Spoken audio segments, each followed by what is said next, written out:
Profesori universitar Necmettin Spahiu ka marrë pjesë në një konferencë ndërkombëtare të mbajtur në Beograd, ku ka zhvilluar një takim me ministrin serb për punë të jashtme, Marko Guric.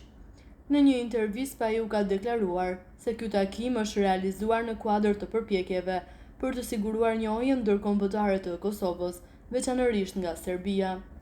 Ky takim është bërë sepse kohët e fundit, një prej situatave më të rënda me të cilët nuk mund të arrish, është që të sigurosh njohjen e Serbisë, dialogun me ta. Edhe ishte një takim privat, ku pritet që një qytet i cili nuk e njeh ende Serbia, por në pritje e sipër, dhe ky takim është një hap i madh për Kosovën, ka thënë Spahiu.